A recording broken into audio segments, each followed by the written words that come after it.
Hello everyone, চলে আসলাম আজকে নান রুটি আর চিকেন কষা রেসিপি নিয়ে। এরকম খাবার যদি ব্রেকফাস্টে থাকে তাহলে মন্দ হয় না। তো চলুন রেসিপিগুলো এক ঝলকে দেখে আসি। আমার যতটুকু পরিমাণে ময়দা লেগেছে আমি কিন্তু নিয়ে নিয়েছি। এখানে পরিমাণ মতো হালকা একটু লবণ দিয়ে দিলাম আর তারপর দিয়ে দিলাম কিন্তু ইস্ট। আপনারা আপনাদের পছন্দ মতো বাড়িয়ে কমিয়ে নেবেন। মনে রাখতে হবে ইস্ট ছাড়া কিন্তু নান রুটি হবে না। এখানে একটু অয়েল দিয়ে দিলাম। এখন আমি হাত দিয়ে এটাকে ময়ম দিয়ে নিব। ঠান্ডা জল দিয়ে কিন্তু গোলাটা গলতে হবে। তার আগে আমি এখানে তেল দিয়ে দিয়েছি, সেই জন্য কিন্তু হাত দিয়ে এটাকে একটু ময়শ্চারাইজ করে নিতে হবে। এখন আমি ঠান্ডা জল দিব অল্প অল্প করে, তারপর কিন্তু একটা ডো বানিয়ে নিব। হাতের কাছে যদি সব জিনিস থাকে তাহলে কিন্তু প্রত্যেকটা রেসিপি বানাতে সুবিধা হয়। আর আমি একদিন আগে কিন্তু রেসিপি করার প্রত্যেকটা জিনিসে কিনে নিয়ে রাখি, আর যখন সময় হয় তখন কিন্তু আমি সেই রেসিপি গুলো বানানোর চেষ্টা করি। তো এই যে দেখতে পাচ্ছেন একটা ডো বানিয়ে নিয়েছি। এটাকে আমি এখন 1 ঘন্টার জন্য কিন্তু ঢাকা দিয়ে দিব। একটা র্যাপিং পেপার দিয়ে দিলাম, তার উপরে একটা ঢাকনা দিয়ে আমি এটাকে 1 ঘন্টার জন্য রেস্টে রেখে দিব। ফিরবো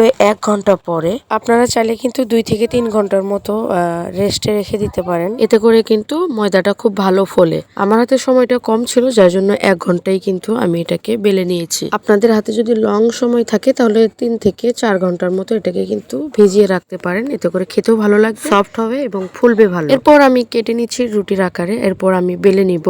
অনেকের রুটিটা গোল হয়, ঘুরিয়ে ঘুরিয়ে বেলে, কিন্তু আমি ওই ঘুরিয়ে ঘুরিয়ে বেলতে পারি না, যার জন্য আমার রুটিটা একটু আঁকা বাঁকা হয়। তবে সময়ের সাথে সাথে আমি এটাও শিখে যাব। এরপরে উপর দিয়ে একটু ময়দা ছড়িয়ে দিব, তারপর কিন্তু রুটিটাকে বেলে নিব। আর আজকে কিন্তু নান রুটি আমি ফার্স্ট বাসায় বানালাম। এর আগে কিন্তু কখনোই আমার নান রুটি বানানো হয় নাই। আজকে যেহেতু প্রথম বানালাম, ভাবলাম আপনাদের সাথে একটু শেয়ার করি। আর নান রুটির আকারগুলো কিন্তু রুটির থেকে একটু মোটা হয়, আর নান রুটির ভিতর থেকে যে সুন্দর একটা স্মেল আসে সেটা কিন্তু আমার কাছে খুবই ভালো লাগে। আর এই রুটিটাকে কিন্তু সময় নিয়ে ভাজতে হবে, একদম লো আছে, তা না হলে পুড়ে যাবে।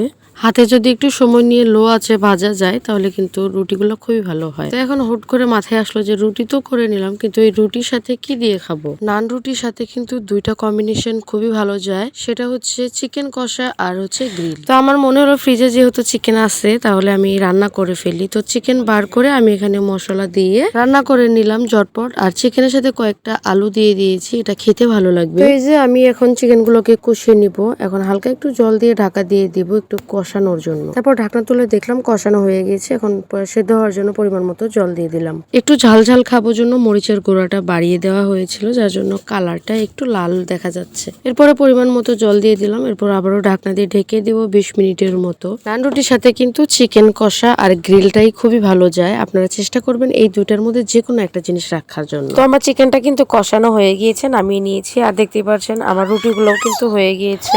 এই যে দেখতেই পাচ্ছেন রুটির কালারটাও কিন্তু খুবই ভালো এসেছে, আর চিকেনটাও কিন্তু হয়ে গিয়েছে। এরপর একটু পরিবেশন করে দেখিয়ে দিচ্ছি। আর আমি কিন্তু আজকে নান রুটি বাসায় করেছি, আর এই রুটিটা খেতে যতটা ভালো লেগেছে আমার কাছে মনে হয়েছে বাইরের রেস্টুরেন্টের মতোই খেতে লেগেছে। তো কেমন লাগলো আমার আজকের নান রুটি আর চিকেন কারি রেসিপিটি? যদি ভালো লেগে থাকে লাইক কমেন্ট শেয়ার করবেন। তাহলে আজকের মতো আমি এখানেই বিদায় নিচ্ছি। সবাই ভালো থাকবেন, দেখা হবে পরবর্তী কোনো রেসিপিতে। Thanks for watching children, tata.